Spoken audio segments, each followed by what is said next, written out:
Mais j'espère qu'il n'y aura pas des quiproquos de ça.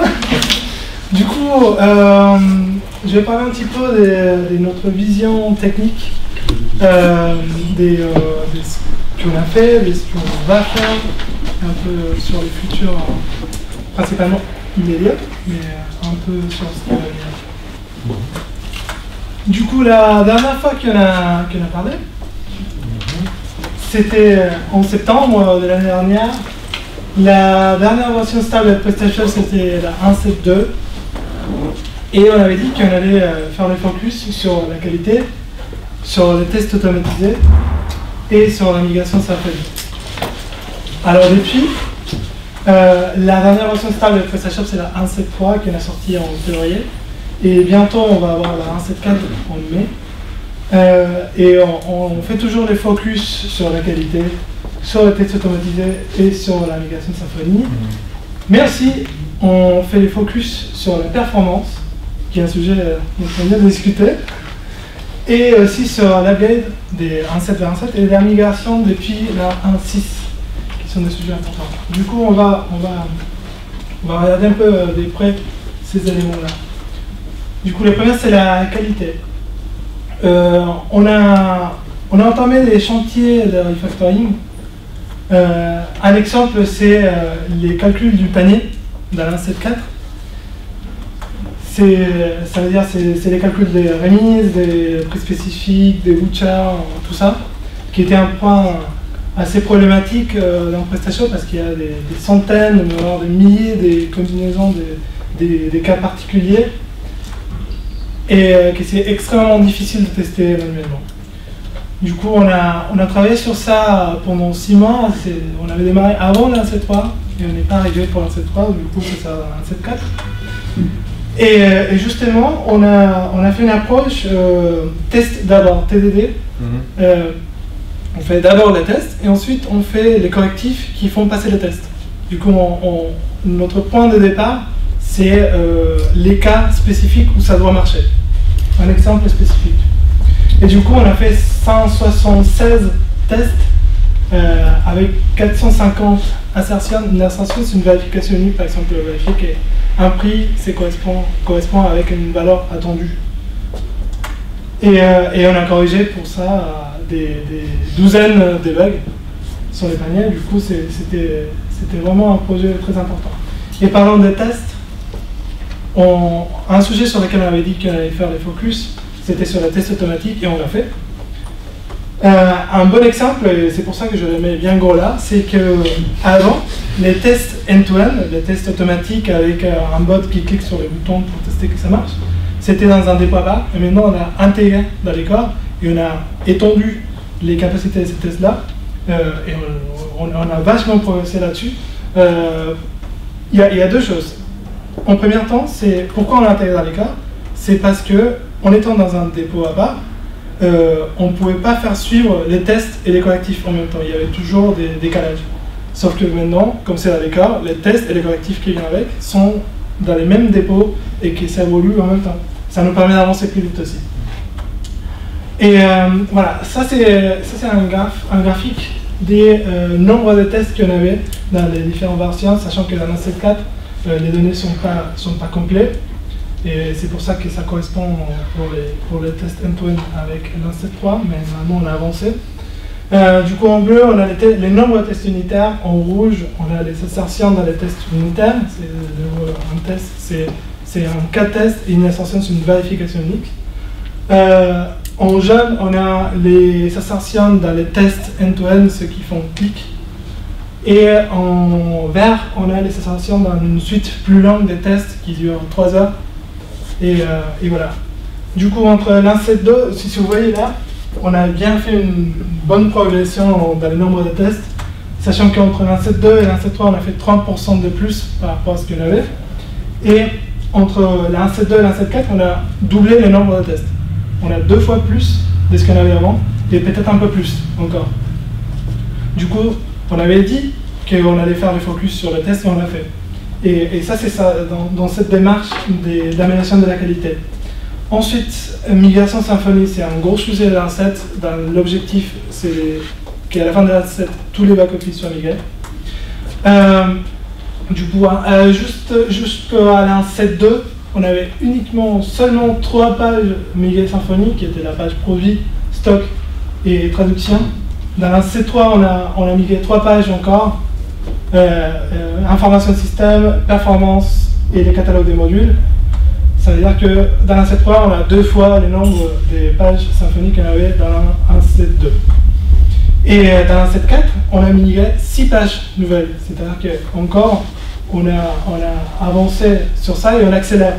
On a migré administration, import, paramètres de la boutique, maintenance, configuration des produits et configuration des customers des clients.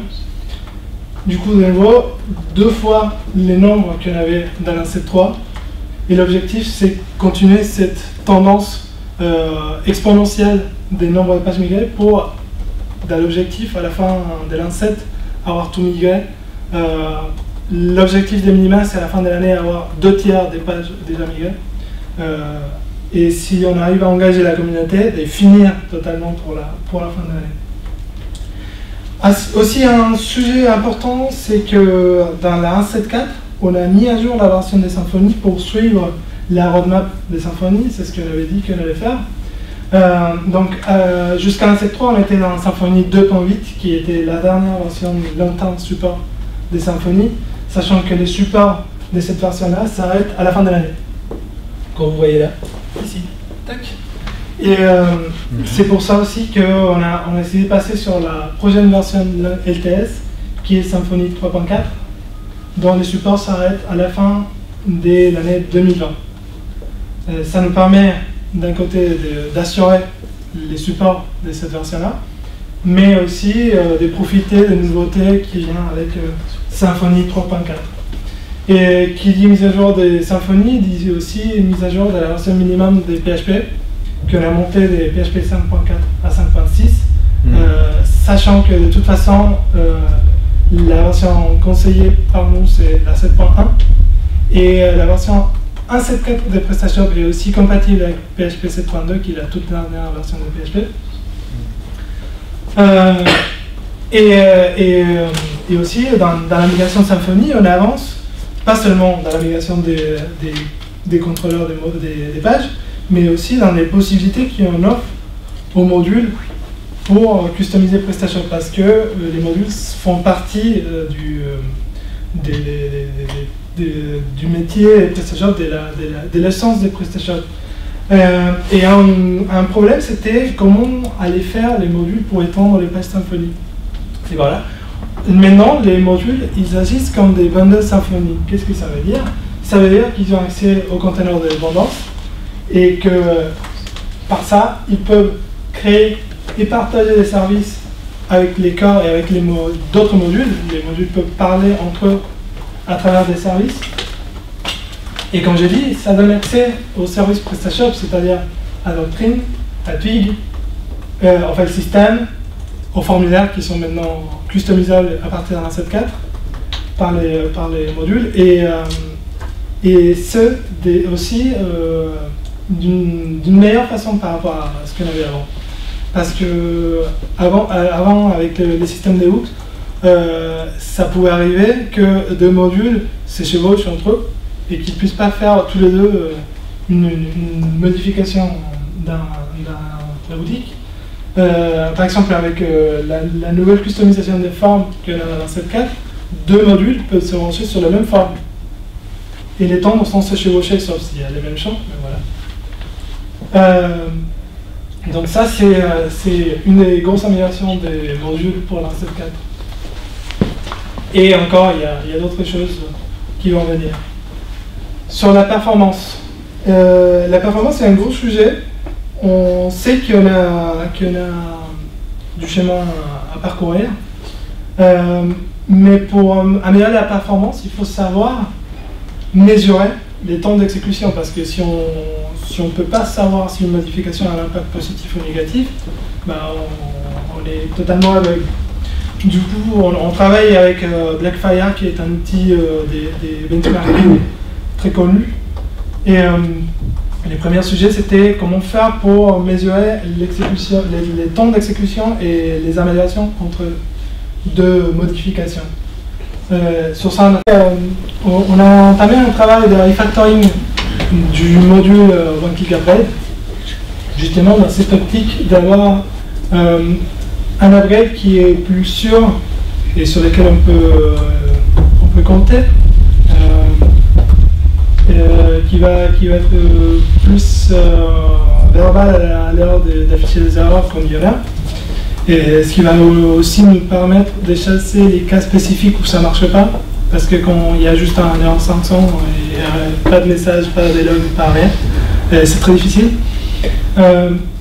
Donc sachant que à l'heure actuelle, avant ces refactoring, on avait un seul fichier à plus de 6000 lignes mélangées, HTML, JavaScript, PHP, impossible à maintenir, on l'a découpé en plusieurs morceaux, on l'a amélioré. Et l'objectif, c'est que pour la fin de la vie de l'In6 qui est en octobre de cette année, sachant que la compatibilité thème au module de l'In6 à l'In7 est variable, notamment dans les thèmes, déjà on sait que c'est pas compatible. Les modules, il y a certains qui sont disponibles, d'autres qui ne sont pas, et on n'a pas les contrôles là-dessus. C'est pas évident. Donc les premières pas, c'est qu'on va faire une documentation pour une migration manuelle, pour que tout le monde puisse avoir cette information. Et ensuite, on va mettre à jour les modules avec cette refactor pour que ce soit possible de mettre à jour une boutique de l'In6 à l'In7 un minimum, c'est-à-dire que les données soient migrées par le thème et peut-être une aide pour savoir en amont si les modules actuels sont compatibles avec l'In7 avant de lancer le processus. Et voilà, merci. C'est intéressant, il y a pas mal d'efforts qui ont été faits. Comment on pourrait avoir alors, accès ou modification parce qu'on parle d'un dépôt, donc ça c'est vraiment un dépôt interne, où on pourrait y avoir accès, ou pouvoir justement dire bah ok on a tous les tests et nous on joue dans ce test-là, par exemple nos tests modules par exemple. Enfin, ouais, bah, justement l'intérêt c'est que avant c'était dans un dépôt à part, qui était public mais qui n'était pas, maintenant c'est dans les corps, il y a un dossier test et DSP. Et donc, si tu fais un npm install pour installer Selenium et tout ça, ça s'installe automatiquement. Tu fais npm run test avec certains paramètres pour dire quelle est l'URL de ta boutique et tout ça, et ça joue les tests. D'accord. Donc on pourrait ajouter dessus, du coup, par exemple, une install de module qui par la suite ensuite pourrait être testé. Oui, tu peux. Si tu veux faire des cas de tests spécifiques à toi, tu as le droit. Oui. Bien sûr, et ça va marcher. D'accord. L'intérêt aussi, c'est que sans rien faire, si tu fais un module qui change un peu les comportements des prestations, tu peux vérifier si ça provoque des régressions par rapport au fonctionnement normal des prestations. Sans rien faire, juste lancer les flèches. D'accord. Et donc ça, il y aura une doc avec. Il y a une doc. D'accord, tu le dis ça. Ouais, ça a l'air tout simple. Déjà, il y a une doc qui est dans le code.